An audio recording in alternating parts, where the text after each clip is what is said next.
Hi, Dr. Werner. Thank you very much for joining Ignition. Thanks a lot, all the way from Germany.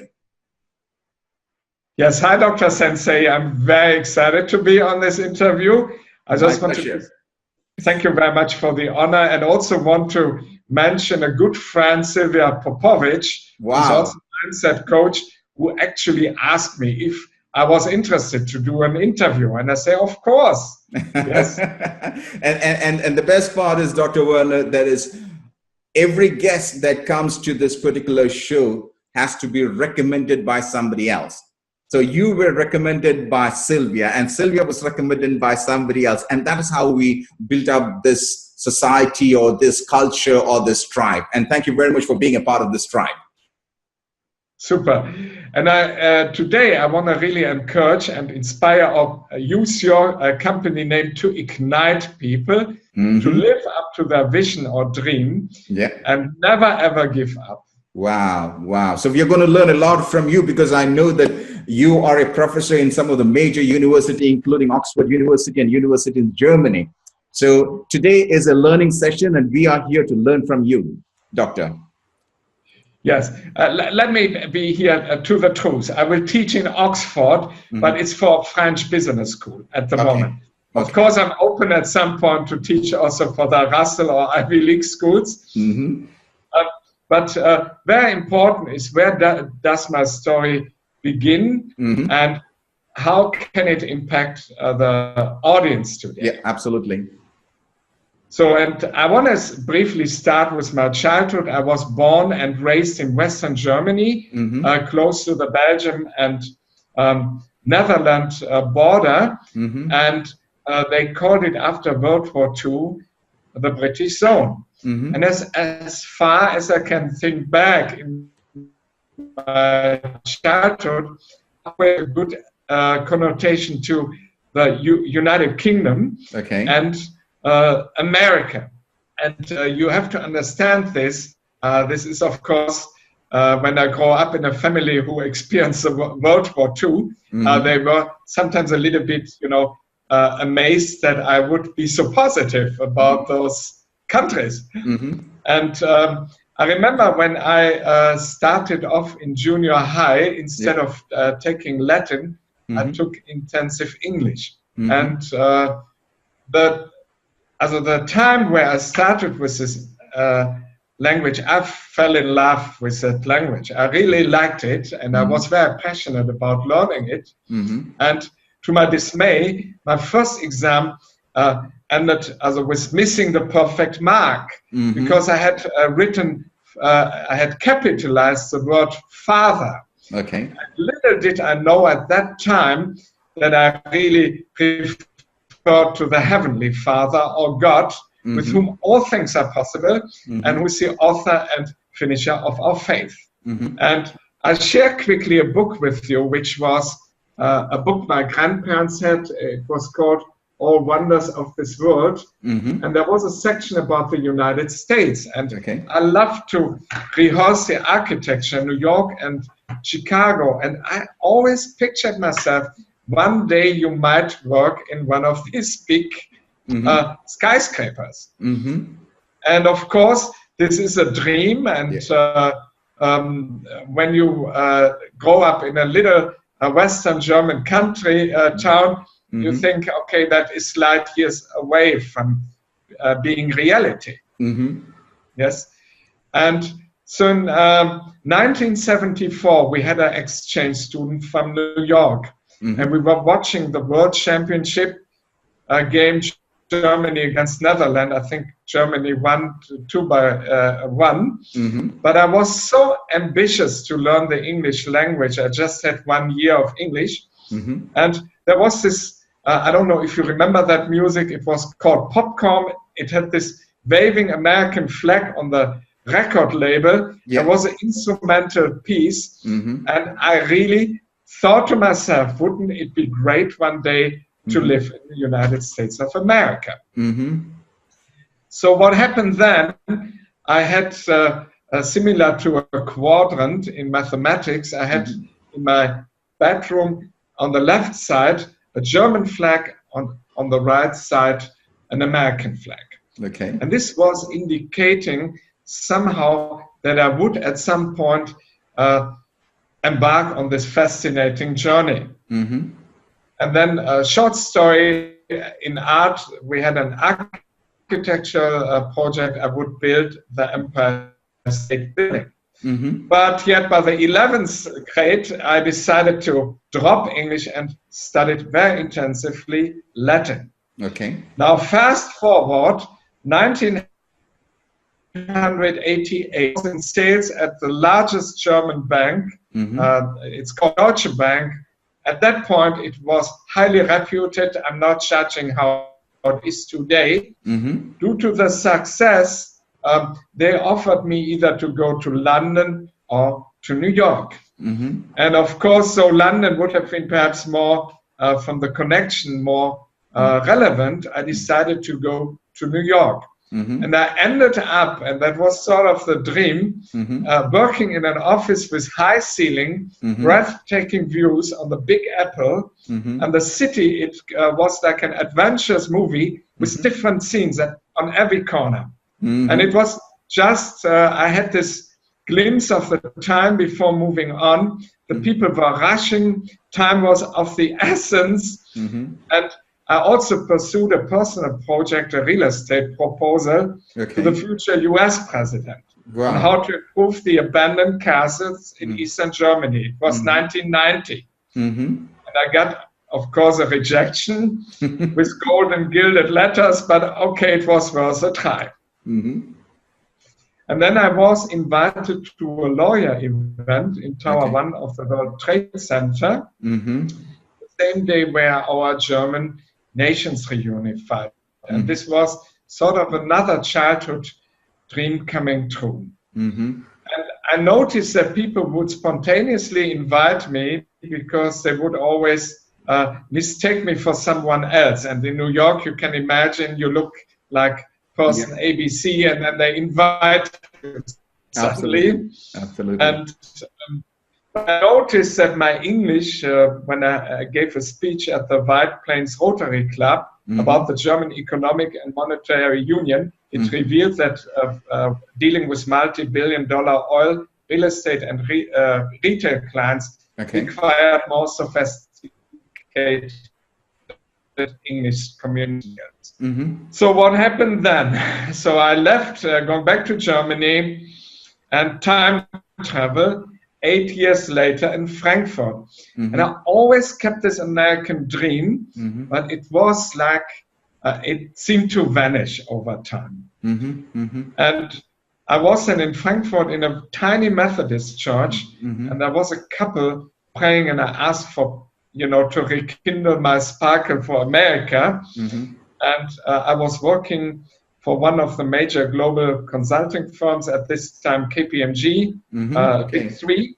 And I had this hope that I would work one day overseas. And a few weekends later, something very strange happened. I was in a bookshop in Frankfurt. I got a coffee, it's like Barnes and Nobles in the US. And I was sitting on a bench, and suddenly, with my back, I touched a book, and that book fell down, and it said how to obtain the US green card. Wow. And I say that is very, very funny.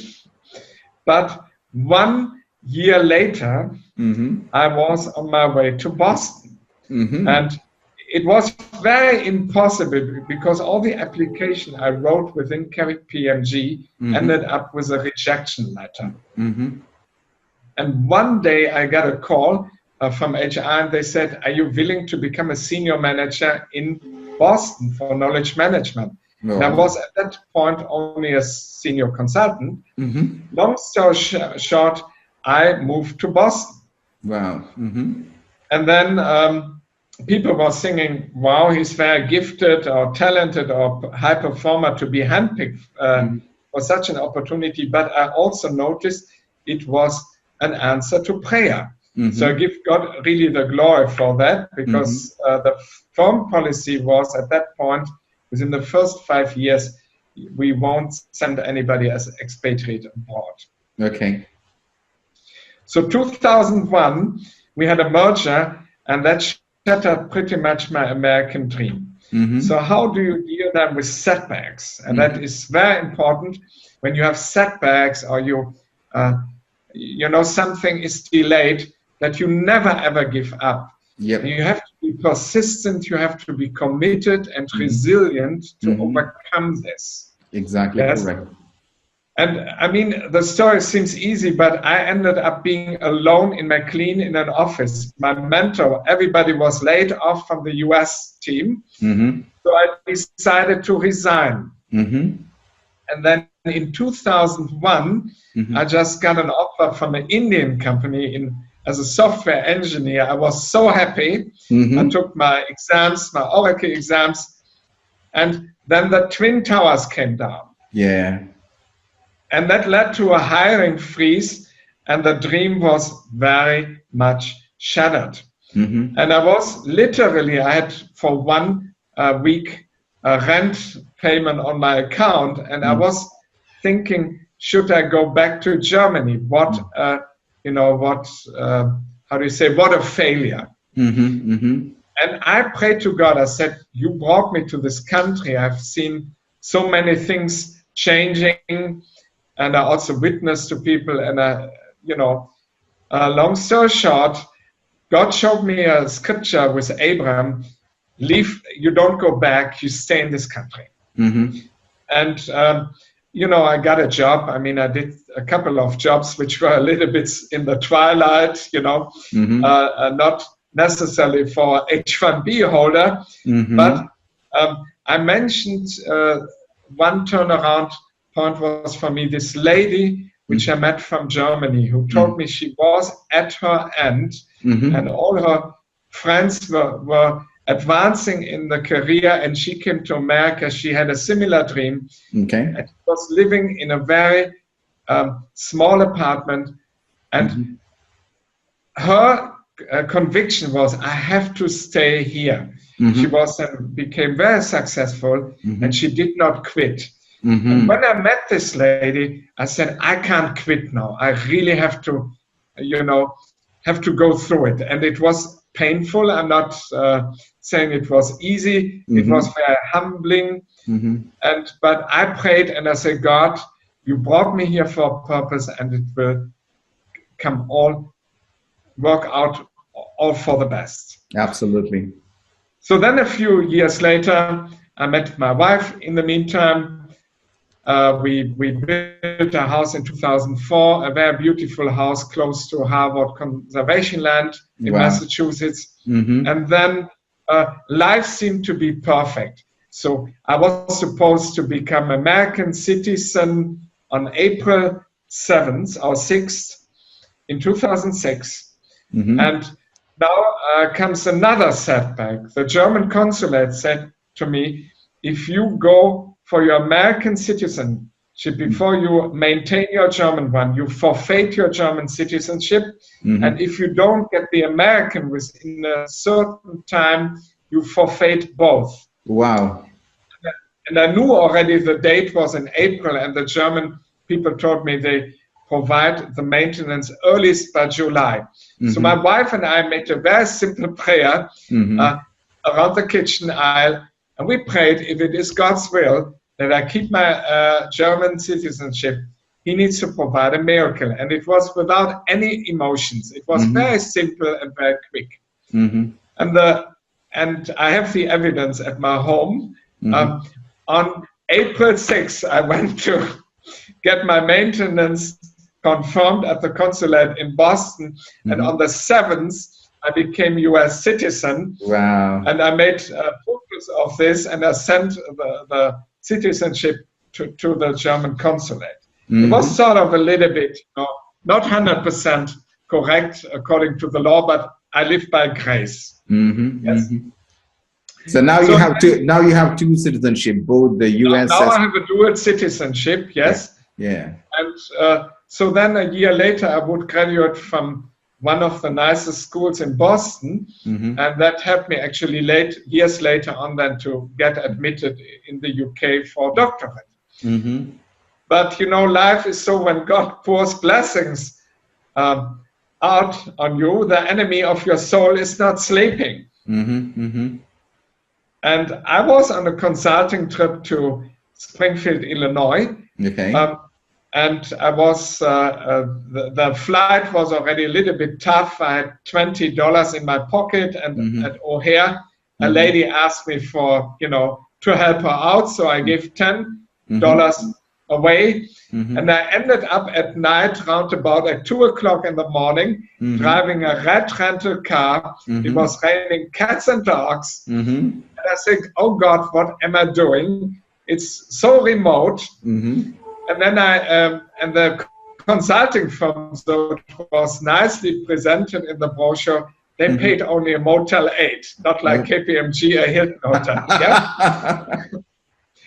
So, and then arriving on that parking spot, the rain ceased, and I was just looking around that industrial area there, and suddenly I saw 3 people coming towards me. And I say, in my childhood, we had this Bonanza Western show where they ride on horses. This is a family, and they ride together, And so those people came towards me, and I said, God, what's going on? And of course, they were not my nicest people. When you are in a life or life-threatening situation, it doesn't count how much money you have, or if you drive a nice car, or if you have a pinstripe suit or laptop bag. All what it counts is you need to find that favor to survive that situation. Exactly correct. So this was obviously a gang, and they lacked money, and they cost, and they came, and they were also, they had their guns and whatever, and they wanted money. And I had only $10 in my wallet. I had a lot of credit card, driver license, and a state card. And then in my laptop was not only the consulting job, but also the whole master degree from the business school in Boston. And I said, God, you need to really help me out. You need to provide a miracle, because I really don't know what to do. I was very tired. It was 2 o'clock in the morning. And we ended up doing a prayer that God will prosper their lives. So it was a win-win situation. Harvard Business School, it saved my life, and they made a salvation. Also, they gave their life to Christ. And the interesting part was, they left with $10. Can you imagine this? They were so amazed. Also, there was, of course, negotiation among them whether they keep me alive or. Then somebody was touched, and they started to cry. So we ended up praying like children, holding hands, that kind of stuff. And they gave me everything back, even the car keys. They just left with $10. It's amazing, no? Wow, absolutely, absolutely. Yeah, sometimes you get into trouble. And I was just speaking to somebody else last day, and they said that how they get into trouble because they don't know where they are, and they get robbed completely. I remember I had the same situation many years back, and there was an intuition, and we call it the 8th law by John Maxwell. I had this intuition that I'm in the wrong place. I need to get out from here. I'm a martial artist. I'm a champion. I know all those things. But at certain time, your martial art doesn't work. Your brain has to work, and your intuition has to work. And this was in Egypt. So I was in a dark place. I said, no way. I need to escape from here. And I had to escape that. I didn't use any martial art, because sometimes it's your common sense, which is more bigger and better than your martial art and what you fight. Yes, and I was a paratrooper in the German army, but I was so tired, I did not know how to cope. So my mind was sort of, the heart took over, and I came up with this childlike idea, so it seemed. But it really saved my life. Yeah? And what I usually do before every flight, I pray the Psalm 91, which I call my best life insurance. It's an old scripture from King David. Okay. And that obviously saved my life a couple of other times as well. Wow. So what is that? Now I came to know your story, and you have gone through struggles, but you never gave up. You had the sort of persistence that you hold on that, and that's how you reach where you are today. There are a lot of people, Doctor, those who have the sort of ambition, but at a later stage, they get after their ambition and they lose their interest, they lose their goal, they don't know what their purpose is, why are they in this world, etc. What is that one thing that you would like to tell them from your experience? Yes, I would say everybody of us can develop their intuition and their connection to God. Mm-hmm. And once you have this connection, and everybody of us has this connection, but we are sometimes blind, mm-hmm. Through all the experience in life, and then we project this on God, or call it, higher being, or however people say it. Mm-hmm. And if you reconnect, then you understand this is free of any religious experience. It is sort of, you get this access. It's like plugging your electrical socket into yes. And then you know that you are protected, and I learned this also to get in sync with my intuition. What mm-hmm. you mentioned with your stay in Egypt. Mm-hmm. You have sort of this idea, you should not take this plane, or you should not complain when you are now stuck in a traffic jam. Yeah. And every time my life is in danger, God will tell me up front, and He takes me out of this. Absolutely, absolutely. God says very clearly that your prayer, your supplication connects with me. It's a supplication. It's not that prayer, but when you need, you ask Him, because sometimes he is more than to give you what you want. But the thing is that you need to ask. People don't ask. Yes. That's the biggest thing, because you and I and most of the people, we feel that we have everything, we know everything. Why should we ask? But one of my practice, since you spoke about God, one of my practices, whether it is a small thing or a big thing, whatever it is, I ask God for it.